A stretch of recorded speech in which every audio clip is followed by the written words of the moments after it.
Tetapi kalau kita menutup pas di pusar atau pas di lutut, itu nanti akan mudah kelihatan. Alit senglet itu, cak macuran itu. Apa ya? Ya mudah kelihatan lah.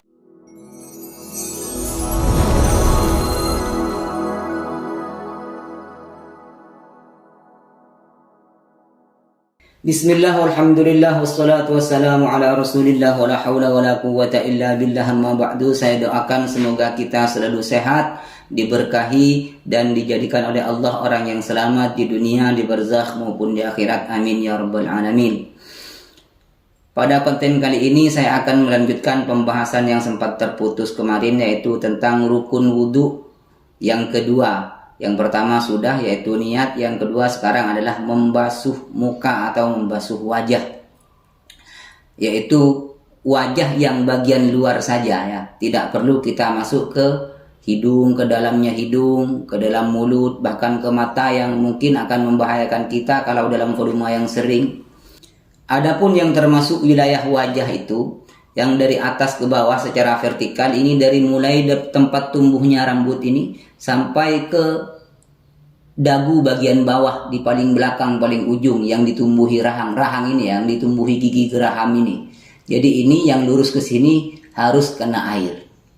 Kalau secara horizontal itu dari kuping kiri ke kuping kanan.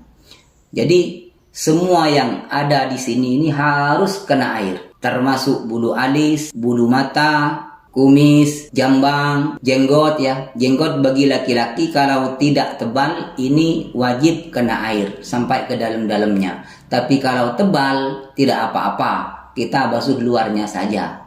Nah, yang dinamakan tebal itu ukurannya yaitu ketika kita berhadap-hadapan dalam tempat ngobrol ya, biasa.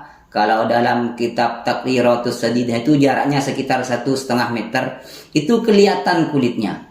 Jadi kalau dalam jarak 1,5 meter itu kelihatan kulit dalamnya ini, di dalam jenggotnya ini, itu berarti masih belum tebal. Kalau sudah tidak kelihatan ketika berhadap-hadapan, itu namanya sudah tebal. Dan itu tidak wajib dibasuh sampai ke dalam-dalamnya, tidak wajib dibasuh sampai ke kulit yang ada di bawah jenggot ini, yang ditumbuhi jenggot.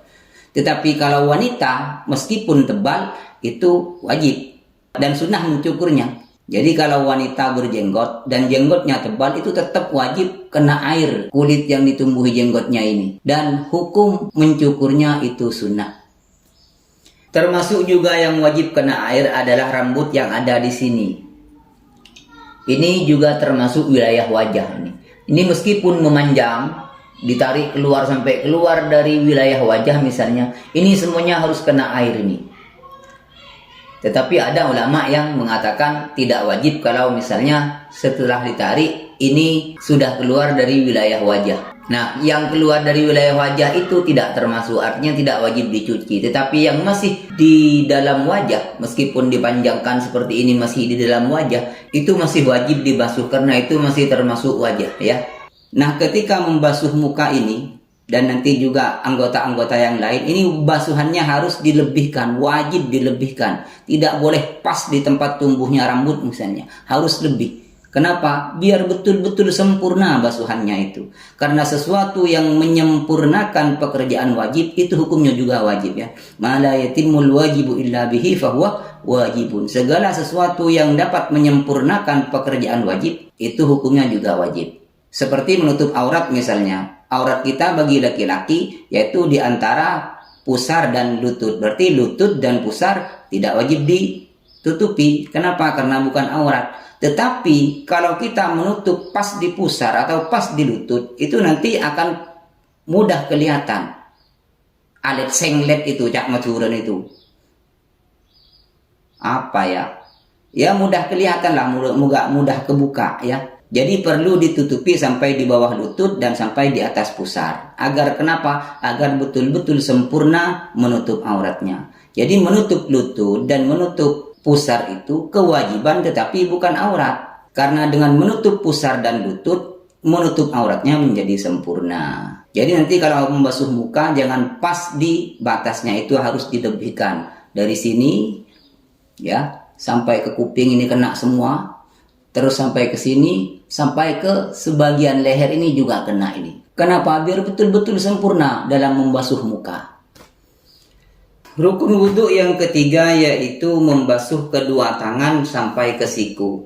Jadi dari sini semuanya sampai ke siku. Dan seperti biasa, setiap anggota harus dilebihkan basuhannya ya. Harus dilebihkan basuhannya sampai ke sini. Biar betul-betul sempurna dalam membasuh kedua tangan. Yang wajib kena air itu ya semuanya yang ada di tangan ini, baik berupa bulu, berupa daging tumbuh, berupa kelebihan jari misalnya, semuanya harus kena air ya. Termasuk ini kuku-kuku ini, kalau misalnya ada kotoran-kotoran yang bisa menyebabkan tidak sampainya air ke kulit, gara-gara kotoran itu, maka kotoran itu harus dibuang. Kalau misalnya ketemu ada kotoran yang ada di bawah kuku dan itu diyakini menyebabkan air tidak sampai pada kulit, maka wajib mengulang wudhunya. Jadi dibersihkan dulu kotorannya sampai sekiranya air sampai pada kulit. Setelah itu dibasuh lagi, lalu kita lanjutkan wudhunya. Kalau itu ketemunya setelah membasuh tangan. Kalau sudah selesai wudhu, bagaimana caranya? Maka kita bersihkan dulu kukunya ini, kotoran-kotoran yang ada di bawah kuku.